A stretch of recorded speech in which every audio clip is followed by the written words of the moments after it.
Joe! Joe on Joe is the only podcast where Joe talks about Joe. And now, your host, Joe Slepsky. Hello again, everybody, and welcome back to Joe on Joe. It's me, your host, Joe Slepsky, and we're back with another exciting edition of Draw with Joe. That's right. This is the podcast that we talk about G.I. Joe in sequential order. I've covered the Sunbow cartoons, the DIC cartoons. We've covered the Extreme cartoons, and we've done a lot. We've covered all the issues of Real American Hero, the original Marvel series by Larry Hama. We've covered a lot of the Action Force annuals, etc., so on and so forth. So we're making our way through, and this era, this month, we'll say, we've been working on the official How to Draw G.I. Joe book. So I figured, let's go video with this thing, even though I know this ain't normally a video podcast. So I get it. Some of the videos, some of the hints may not be optimized as some drawing podcasts, whatever videos are. But you know what? I'm enjoying this. I hope you guys are too. If this is your first time joining us, please feel free to look back in the catalog for all our old episodes. This is a legacy show. This is a show that's about kind of the history of G.I. Joe. So everything's evergreen. So go back and listen to old episodes, watch along with the old episodes, read along with the old cartoons at your pace. Welcome aboard. If you want to say hi, reach out to me on social media at Joe on Joe Pod. It's Facebook, Twitter, and Instagram. You can say hello at joeandjoepod@gmail.com. Send me an email. Let me know, A, if you like the show. If you don't like the show, keep it to yourself. And B, if you want to be a guest on the show, please, please reach out. We do a segment here called You on Joe, where we feature you, the listener, you, the G.I. Joe fan, and we talk about like your specific one favorite thing. I love doing those. We're working on a couple. I'm putting a few in the can for that. So we'll eventually release at some point in the near future. So I love doing that segment. It's really great. So please reach out and let me know if you want to be a guest on the show. So now you're seeing this. You're seeing a lot of things happening on here. But before we get to all this stuff, we're going to talk about Periwinkle Puss. We're going to talk about the After Action Report. We're going to talk about this pencil. We're first going to talk about our awesome sponsors, the Movies and a Meal podcast. They've been with us every week on week for 3 years, I think. They're fabulous. Give them a listen. They're an amazing movie podcast. I know you love movies. Everyone does. I know you love entertainment. That's why you're here. This week, this is a big week coming up. Furiosa drops this week. That is getting rave reviews. I've not seen it yet, but I cannot wait to see it. Me and Toiletile and I, we saw If last week. It was good. It wasn't great. It was really a throwback. It felt very much like a throwback to kind of an 80s whimsical, like a never-ending story kind of a thing. Like that kind of a vibe. But it was charming. It was charming as get out, and we certainly enjoyed ourselves. So there's a lot of great movies. This is what I'm saying. A lot of good movies really dropping. I need to see that the new Strangers, the prequel one, because that first Strangers movie is pretty good, and I remember enjoying the second one quite a bit. I saw it in theaters. I haven't seen it since. So if it's good like those, I'm in, man. So I want to see that. And everything's heating up. So give Movies in a Meal podcast a listen. Give them your support and listen to their opinions because they're sharp. Now you're seeing all this other stuff sitting on my drawing table. This is remnants from my trip last weekend. I was out at the Comic-Con Revolution that took place in Ontario, California. We were part of a podcast panel about So You Want to Create a Podcast that was put together by Jim Higgins, who is a fantastic comic book editor / instructor. Go to the Google Jim Higgins College of Comics. You'll find Jim's website. He's great. I took his classes out here in California. He teaches online. He helps people all over the world put together self-published comic books. He's really, really dynamite and a great guy. And he put together that podcast panel last weekend. And like that, for example, Periwinkle Puss, this is put together by our friend Christian Horn, who runs the Part-Time Fanboy podcast, which I've been a guest on and love it every time. Christian's taking classes with him. We also were on the panel with David Avalone, who is the part of the Writers Room podcast. David's a awesome writer, really great writer. He writes the Elvira comic book these days, and he's great. He's got a pulp novel podcast as well. And then we were on the panel with Dan from the Amazing Spider podcast. If I'm probably it's not in front of me, but yeah, the Amazing Spider Talk, I think is what it's called. But it's a really popular Spider-Man podcast. Dan's great, and we were just talking about our adventures in podcasting. So it was a really fun panel. Check all those guys out. If you were out there, you had the chance to meet Lady J herself. Adrian Palicki was there. Got a snapshot with her. Hopefully we can get her on the show. I did leave her a calling card with the contact information on there. Who knows? Hopefully she passed it along to her manager, and we'll hear from them. If not, it was still great to meet her because I think she did a great job as Lady J. Also at the show was Josh Egabine from the After Action Report. It was so nice to meet him in person. We bonded and said hello and shared some information. And I would just want to take this opportunity to remind everybody to go check his stuff out. They do the great After Action Report. They the Kickstarter stuff. They just finished the GIJOE 21 retrospective Kickstarter. Really solid work. Really enjoyed it. It was great to meet him. So Josh, thanks so much. Great to see you. And hope to see more from you along that front. Now, we're here. Let's move away all this clutter because we're here for the one and the only Major Bludd this week, gang. He's up next in our drawing adventures. How to draw Major Bludd. It's funny. I like it. I kind of like that they do it. Is the Major Bludd they give us is like a fully haired Major Bludd. They could have cheated and done the helmet, which is certainly on the next page. There's a helmet version. But they're like, no, let's give you a full head of hair, Major Bludd, because that's a little more, it's a little harder, I think. I know I always love drawing people with helmets and things like that because that helmet does half the heavy lifting. So we're going to do some facial Major Bludd stuff today. And we're going to start, as always, with that oval. Try to do a little bigger, too. My proportions are always wonky, and that's okay if your proportions are wonky. Sometimes it's just the width. You know, it's funny. It's like I have a big hand, right? So like my oval would be this by. If you have a smaller hand and your oval's a little smaller, hey, it is what it is. You know, unless you're specifically producing for a certain, you know, like byproduct, you know, like you need it to be a certain size of a page, you're drawing. So it is what it is. So adding 2 lines below to indicate the neck. I don't see this a thing. Go over here. I don't really see the 2 lines to below. I guess those are the 2 lines. 2 lines below to indicate the neck. So that would be his shoulder. But then this is going to have to come down much further. Right? So what I'm trying to do is I'm trying to stay in the proportions that I can see on this, and this doesn't go much further than that. So we're actually coming around here a little more. Once again, actually I should switch up. I forgot to mention, yeah. So here's that awesome Bears pencil from last week. Ladies and gentlemen, I give you, where did I put it? Oh no, where did it go? Well, after our conversation last week, seriously, where did it go? After our conversation last week, I got so inspired and so enamored and hyped up about my football pencil collection that I went on eBay and I bought me some football pencils. And now I can't find it. Well, I bought another Bears one. Where did it go?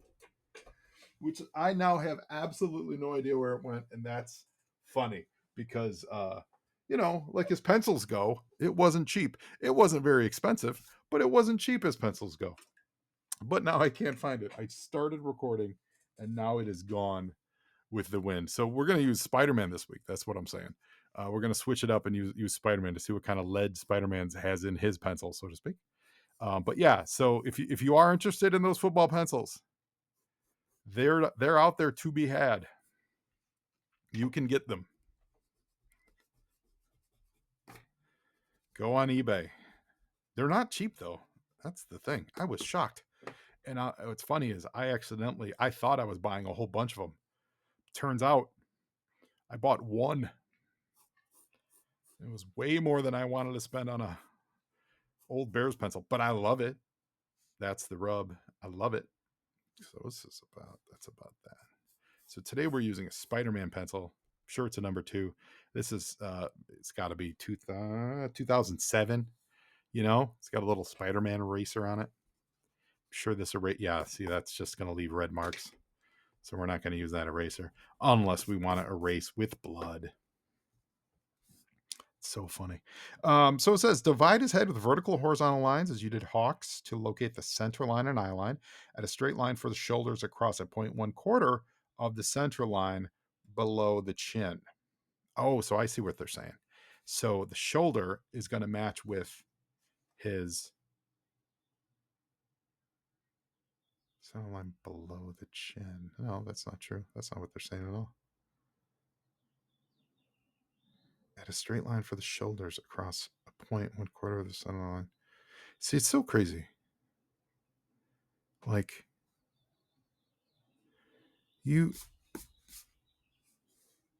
they have instructions. So this is a critique of the book again.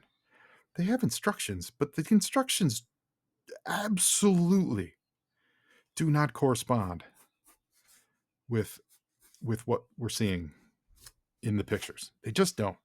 Draw in his eyes, centering each about halfway between the center line and the side of the oval. The nose line falls about 2/3 of the way between the eye line and the chin. Well, it's funny about the centering thing because this is not a head-on. This is actually a kind of a side glance. So if you center his eyes, they're going to be weird because the way they have him drawn here is this eye, his left eye, well, it's patched, but his left eye is shorter to the side. And this one, if you go in the middle, his left is making his right eye further that way. You know what I'm saying? Because if you look here, you see more of the back of his head. So again, I'm calling into question these instructions, but we're going to do it. We're going to use that as his eye line.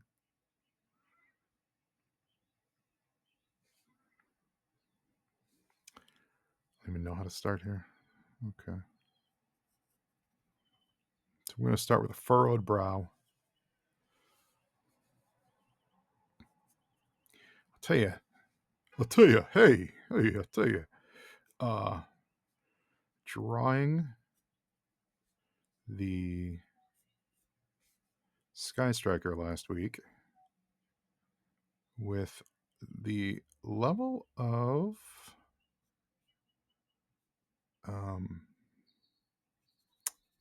I guess exactness, precision, that would be the right word.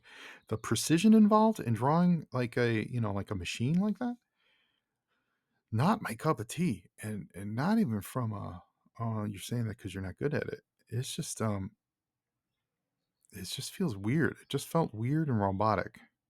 It's why it's, to be honest, it's one of the reasons why we're not doing that's why we're not doing the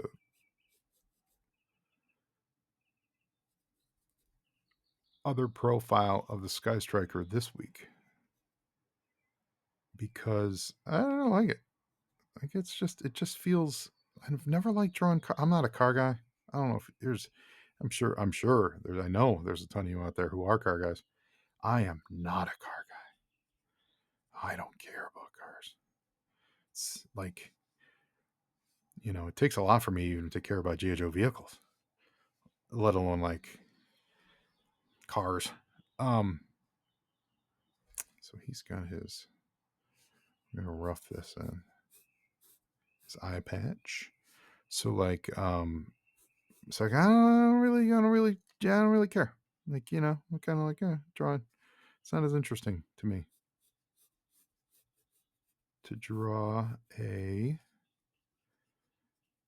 vehicle versus a human, which shows. However, we live in the world of, we live on the edge of the world of the Transformers too. So, man, there's a lot of great Transformers artists out there who I admire. What they manage to do is that they manage to give life and still make the Transformers, the action of the Transformers look organic, but not, we'll say, broken organic, right? Not like, speaking of broken, he's got a great broken nose here. Like, not like, it's not like it's bending the laws of physics. I think some of the early, man, he's really got furrowed brow. That's great. Some of the early Transformers, either like comic books, either like looked a little too, like they were really, really stiff and not, not lifelike. Like there was no, not lifelike, it's not the right word, but there was no life to them. Or they look too cartoony and they didn't look robotic enough. If that's a nitpick that I can make. I guess that's not a critique. That's just more of a figuring out how to draw that stuff, because at the time we didn't have a lot of long, rich history of people drawing living robot vehicles. A lot of vehicles, sure, a lot of cars and stuff, but cars that were imbued with like humanity, I don't really think so. So I'm kind of jumping up here, I think, because over here it says rough in his hair, indicate the shape of the nose, mouth, sideburns, collar, added pupils and highlights to his eyes. Yeah, so I'm kind of just going with this. Instructions be darned. So yeah, so those early guys that were drawing like the early GI Joe comics were really groundbreaking in that. Like, even, you know anime, like, right, like, was I guess Voltron and all that stuff. Those are kind of the same. Those are kind of like living, but they're not really, though. That's the thing. Like, they're, even then, let's use Voltron as an example, just to carry this conversation out to its end. Using Voltron as the example, Voltron isn't its own dude. Voltron is dudes inside the dude, right? Like, he's not his own character. So therefore, he doesn't really have emotions, right? He doesn't really have. I might have screwed myself here. You know what I'm saying? He doesn't really have the. Yeah, it's too much. Voltron doesn't really have a character, personality per se. You know what I mean? Neither did like G-Force when they joined together and became whatever that thing was called. It was the characters in the suits, whereas Transformers were the characters themselves. I guess the closest equivalent would be, and stop me if I'm wrong. By stop me, I mean email me with corrections, because you're not in the room with me right now. Disney, right? Disney animated things like, I know at this time Beauty and the Beast didn't exist, but what am I thinking of? The Wizard Mickey Fantasia, right? Where Mickey Mouse got Mickey Mouse. Mickey Mouse got all the brooms and stuff to move, and that's essentially giving life to objects like the Transformers. And so that kind of personality, that's really what you're doing every time you see a Transformer drawn or illustrated or animated. I mean, you're really seeing the result of a Disney-ish right? Kind of experimentation. Even like, let's go back to the Fleischer Supermans. And I got to tell you, I wasn't ready. Draw through the neck to find the cylinder shape of the shirt collar. Oh, that's funny. So they're saying, so to find the cylinder, to find how the shirt collar would wrap around, they're saying actually do this. But you see what I'm doing? I'm ignoring the I'm kind of just drawn. Like, and this is, I've talked about this before. This is my I'll say Achilles heel, weakness. Um it's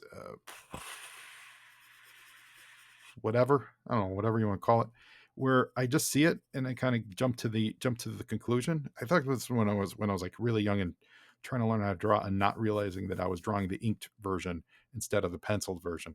So I would shortchange myself learning a lot how to do a lot of this, because I would just go to this and I would be like, let me just draw him instead of getting all the underlying stuff right. And I think I do genuinely think that that's both a hindrance to someone's growth, but it can also propel them. But they got to recognize that they're doing it. And I know I didn't recognize I was doing it for a long time. I just, as much as I'll say I knew or know or whatever about comics and drawing and stuff, behind the scenes stuff was all guesswork, a lot of guesswork. I didn't really get how to draw the Marvel way until I was a little later, a little older. And I don't think it really, I don't think it impacted me as much as it should have or could have. But that's all right. Life is long.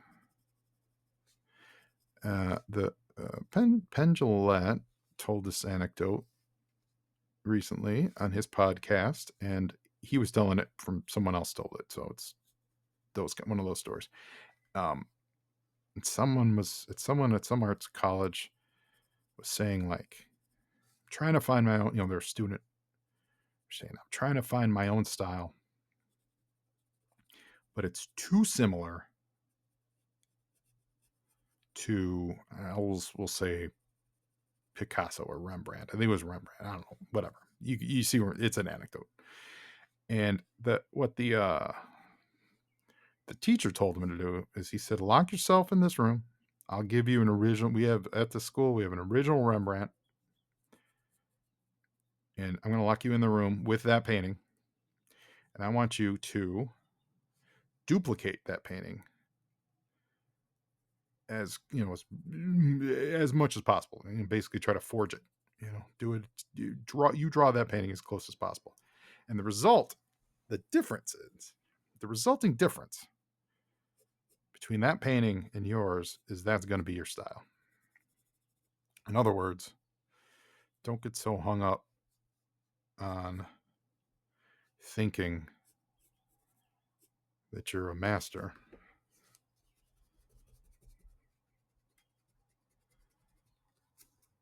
Focus on where you're different. That's what I take from that story. I think there's a few lessons to be taken from that story, but focus on what's different about you rather than what you're similar with, because we are all the products of our influences. And I say that as a as a whatever podcaster, as someone who draws a little bit, someone who writes a little bit.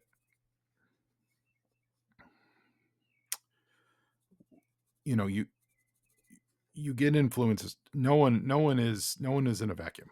We all both learn from other places. Otherwise, every piece of art would be fresh and original. Of course, you learn from other places. You see what people do and you mimic them. But it's trying to find how that mimic is different, and what about that? What takes you past that mimic and into a realm of creation that is just your own. I have one thing I wanted to, I mentioned this for a couple weeks. I've long had a theory about creators, writers, and I mean this like writers, painters, artists, things like that. Genuinely, that not saying everyone fits exactly into one of these, but I do have my suspicions that I think a lot of people fall into this category I'm about to get into. Is that there are really wonderful, really talented creators, comics, writers, etc. Not just comic books, but really talented people that do their best stuff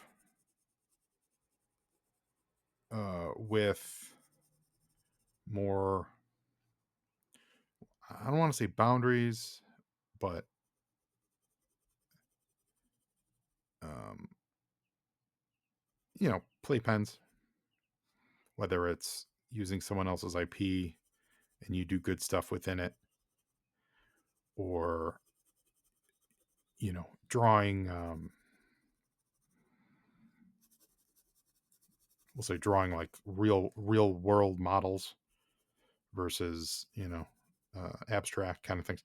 There are some that just thrive in it, and I think it's a function of how your brain works.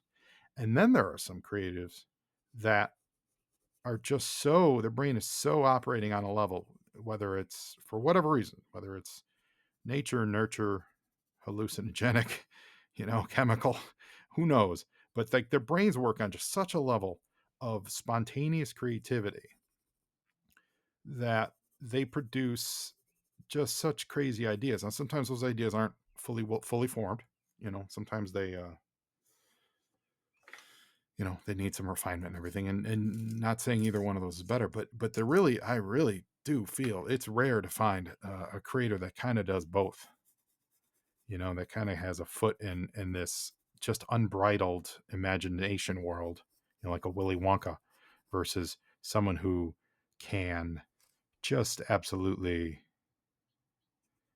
nail a war comic, right? And they just crush it, and whatever decisions they make are absolutely the right ones, and it just nothing's ever looked realer than that issue of Sergeant Rock, right? I know some, like for example, my friend and amazing creator Richard Fairgray, he's been on the show. He is dynamite, and he is just unbridled creativity, just absolutely unbridled creativity. He produces more comics than anyone I've ever known or met, period, ever. And I don't, zero hyperbole there. All that dude does is make comic books. And they're different. They all can be just wildly different. And he is just all creation. And I've talked to him about that. And, he doesn't necessarily like working with other people's ideas or other, IPs, things like that. Like he's a dude that just goes, I've got so much in my head I need to get out. Then, there's other people, and I think I've seen this. I'm not going to name names, and no one personally that I'm thinking of, but like big comic book creators that we all know and love. Like I look at them and I go, man, they absolutely do their best work with established IPs, like with Superman or Captain America or Spider-Man or X-Men or fill in the blank, whatever that is. It's like for some reason, there's just some reason that person, their brain works best on some other properties. And I've always found that very interesting. And I don't know why.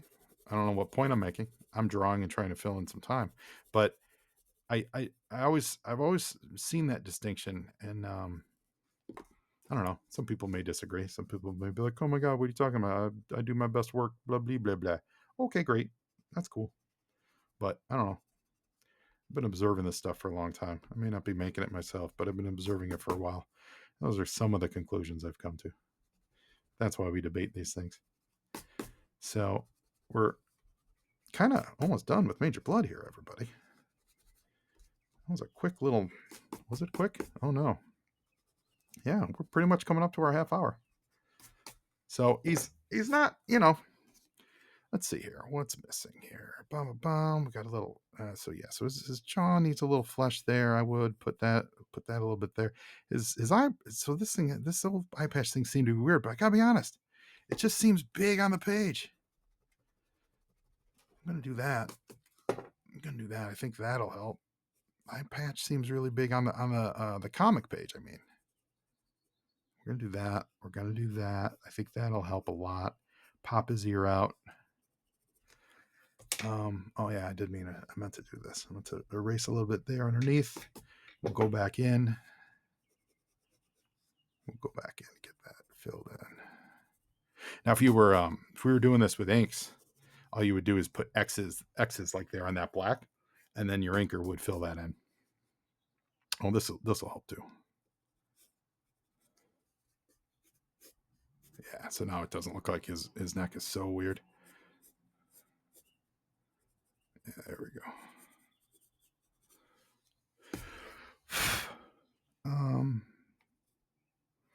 Yeah, his nose is a little off. A little awkward nose. It's funny though.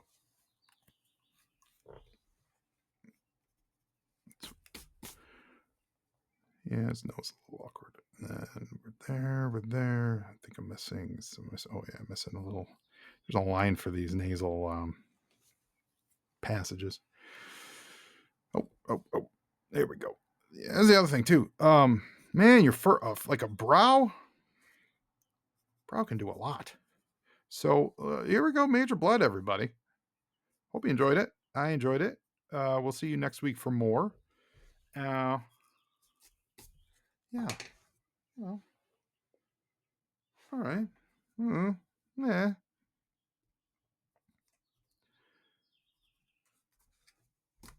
See, it's funny. This is why you want to just draw the helmet, because then you have to deal with the hair. But again, the one thing I absolutely, this is just it's not making excuses, or this is just, I've absolutely noticed this, because the way I sit, because the recording, my angles are always off, and they're always off in their same way of like throwing everything this way, because the place I'm putting my hands. Oh, that's an angry. Was he from Melbourne? Oh no, he was. Anyway, that's Major Bludd, everybody. So I hope you enjoyed it. Hope to see you back next week for more Draw and Joe. Draw with Joe. Draw and Joe is a different show entirely. It involves a tattoo artist and some magic markers. But I hope to see you next week again for Draw with Joe. Until next time, now you Joe, and Joe, half the battle.